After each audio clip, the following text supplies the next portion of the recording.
Father, make us the masters of ourselves that we might become the servants of others. Take our minds and think with them. Take our lips and speak through them. And take our hearts and set them on fire through Christ our Lord. Amen. Great to see all of you here this Labor Day weekend, especially my family. And they came from a long way to get here, right? Are we there yet? Are we there yet?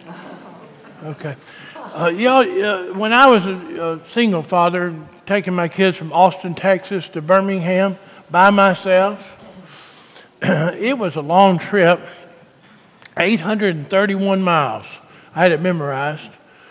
And every now and then, after the first 5 minutes, 30 minutes later, an hour later, are we there yet? Are we there yet? Y'all ever experienced that? Anybody there ever experienced that?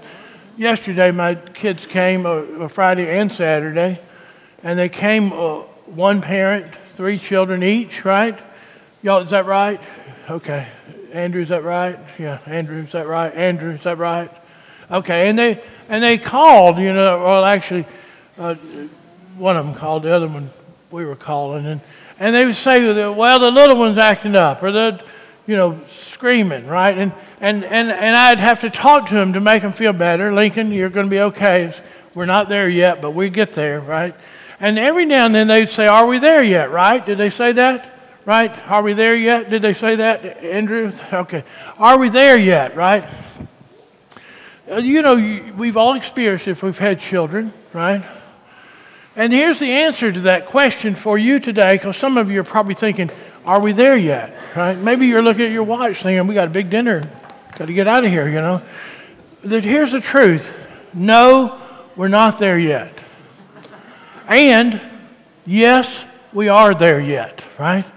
So it's the same. You're not yet there, but you are there, right? And that's hard for you to understand, I know. It's hard for me to say it and keep a smile on my face, or well, anyway. We're not there, but we are there. It's kind of like, remember, some of you are familiar with the old Family Circus cartoons and Bill Keane. On Sundays, he used to have a big spread when the paper actually existed in a real way. And the cartoon would have one of the boys going from here to there to here to there on his trip home, right? And he'd go all over the place. And, his parents were sitting around going, wonder where the kid is, Is he here yet? Are we there yet? No. In the story we read today, we read a story about Jesus going to a region, Tyre first, and then the Decapolis. And this is like way off the itinerary. This is far afield from where a good Jewish fellow would go. In fact, it wouldn't be a place they would want to go. And in this story today, which is preceded by Jesus taking a bunch of people, 5,000 plus, and feeding them. Y'all remember this story? Y'all remember this? Jesus feeds 5,000 people. He feeds them from 5 loaves of bread and 2 fish, right? And when it's over with, they have 12 baskets full of food left.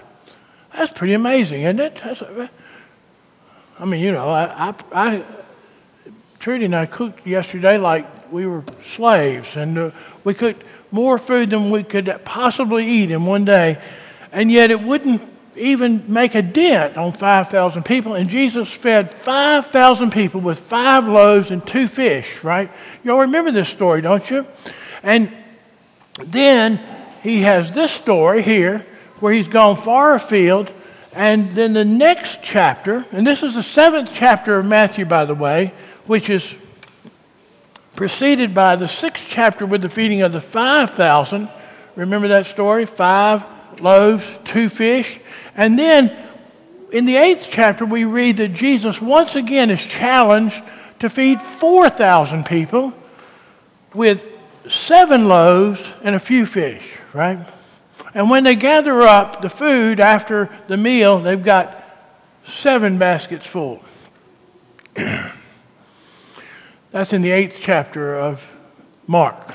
Now, Mark is the gospel of the messianic secret. Y'all know that? Anybody that's ever studied EFM or anything in the Bible, Mark's gospel is the gospel of the messianic secret. And the story goes along, and Jesus does incredible things like feeding 5,000 people, healing a couple of people. He heals 2 people in the story today, and feeding 4,000 people, right? You'd think they'd get it, wouldn't you? This is the 8th chapter where he feeds the 4,000. Do you know how many chapters are in Mark's gospel? Somebody that had EFM or studied the Bible, how many? Shout it out. If you shout it out correctly, you'll get a gold star. How many? Mark's gospel, how many? Anybody? 16. Nobody knows how many? 16, Tom, you get a gold star. 16. And 8 compared to 16 is what? Half, right? Exactly half, right? So you got half the Gospels here. And Jesus has fed 4,000, 5,000, cured a lot of people from great diseases, and it's half the Gospel. And the disciples never get it, right? You can just imagine the disciples in this story today saying, are we there yet? Is this it? Is the kingdom of heaven in? Are we there yet? And Jesus is having to say to them, yes and no. We're not there yet, but yes, we are there. And you wonder what he's saying. You're thinking, well, what is he saying? What is the preacher saying this morning? Are we there yet, right? Now, then we get this story in the middle that we get today, in the 7th chapter.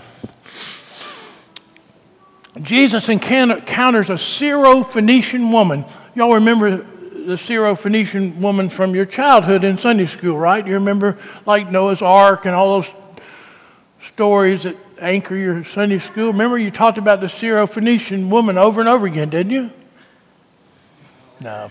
But she's very important to this story today because the Syro-Phoenician that Mark mentions in this gospel is important because that was a person that the Jewish people would scorn. Anybody from Samaria or a Gentile, and they point out she's a Gentile in this story today, those people were dogs. That's what Jesus calls this woman today. He says, when she comes up to him, she seeks him out. She's got a problem. She's got a child that's out of control. That's never happened to my children. They don't have children that are out of control, do you? Y'all, never. And she's got a child that's out of control beyond her imagination, and she goes to the one source that she believes can solve her problem. She goes and seeks Jesus. And does she get Jesus open arms, just like your grandparents when you'd go visit your grandparents? We're so glad to see you, like I am with these people that come here every Sunday. No, Jesus says, no, I'm not going to give you any food. You're a dog. You're a dog, and you don't get any of this food, right? Does that sound like Jesus? Does that sound like something Jesus would do? But yet Mark felt it important enough to put it in this gospel. Jesus is maturing here. That's what I want you to get out of this. Jesus has experienced the world, and he's saying, where do we go from here? And God has sent him to this incredible place way out in the boonies, and he encounters this dog of a woman, and he says, I can't feed you. This food is for the lost sheep of Israel. And she says, wait a second. I'll take it that you believe I'm a dog, but you know what? Even in my house, when we have very little, when the crumbs fall on the table, what does the dog do? What does the dog do? Cleans it up. That's right. Because we had a dog at our house yesterday, and they told him, clean it up, and he did. And so Jesus recants, and he feeds this woman, and she feeds her by healing her daughter. Immediately, it says. Then we encounter this next story when Jesus moved to the Decapolis, even more out of the way than Tyre. 10 cities, all of them Greek in origin, with plenty of Gentiles in the group. And it says this man is brought to them. His friends, they thought, our buddy here has been deaf his whole life, or he maybe got deaf. But anyway, the truth is, he was deaf. He couldn't hear. He couldn't speak. And Jesus was in town. An unlikely place for Jesus to be. In fact, when Jesus was trying to plan out his itinerary, he Googled TripAdvisor, Decapolis, Tyre. And what he got up, no, trust me on this. I know Jesus didn't have a computer. I'm smart enough to know that. But let's say he did. When he Googled TripAdvisor, what he got was the big universal symbol with Tyre in it, Decapolis. No, don't go there. In fact, there's red lights going. Don't. Good Jewish people don't go there, right? Because Jesus would have put in there that he was Jewish. And yet there he was. And this man is brought to him. And he says that our friend's deaf, right? Can you do something about it? And he gives him a wet willy. Did y'all read that? You know, the wet willy? And he gets him healed. He says a path will be opened, and all of a sudden the guy can hear. In this 7th chapter of Mark's Gospel, one more chapter, and it's halfway through, right? Are we there yet? Jesus heals 2 people. Their lives are changed forever. Do you not believe that? Here's a woman, and we don't know this, but I'll bet you she was a single mother, because we don't hear about her daddy, do we? We don't hear about the child's daddy. In a Hebrew world, and even in the Gentile world at that time, if a woman was not married, she had very little status or none at all. And she has got a child that's out of control. She's a single mom, out of control, beyond her imagination. And she goes to Jesus, and Jesus changes her life forever. Do you not believe this? Listen, do you think that every time she goes anywhere and this child is calm, she won't remember that moment with Jesus? And then the man that was healed from deafness, when his friends said, look, we know you're deaf, and we're going to take you to see somebody. We're going to take you to see Jesus. And when he goes, his life is changed forever. Don't you think that every time he hears a bird chirp, every time he hears a melodic song, he doesn't say, Jesus. I read a lot of Paul's letters all the time, really.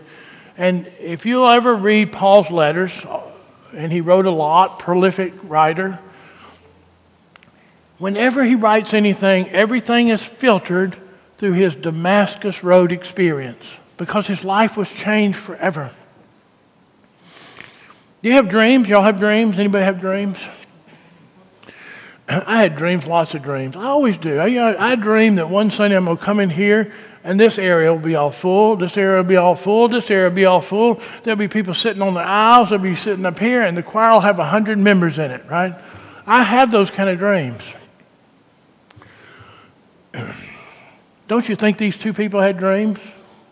Don't you think this woman used to dream at night, I wish that my child was normal? I wish that my life was better? Don't you think that this man would dream, if I could only hear a bird chirp one time? If I could only hear my child singing in the choir? These people's lives were changed forever. Now I want to tell you something today. Jesus Christ changed my life forever. I'm saying that to you unashamedly. I know some of you have heard this story before over and over again, and you'll hear it again. Because nothing that happens in my life from then on, ever, and ever, will I not remember when Jesus changed my life forever.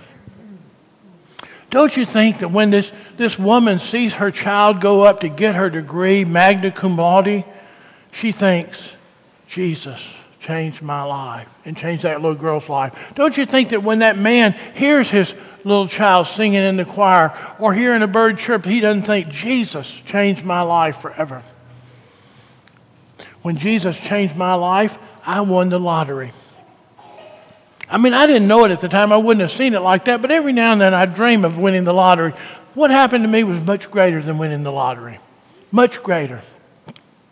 Perhaps some of you have dreams. Perhaps every now and then, some of you have shared this with me. You say, if I win the lottery, Father Steve, I bought a ticket to the lottery. If I win, I'm going to pay off the church's mortgage.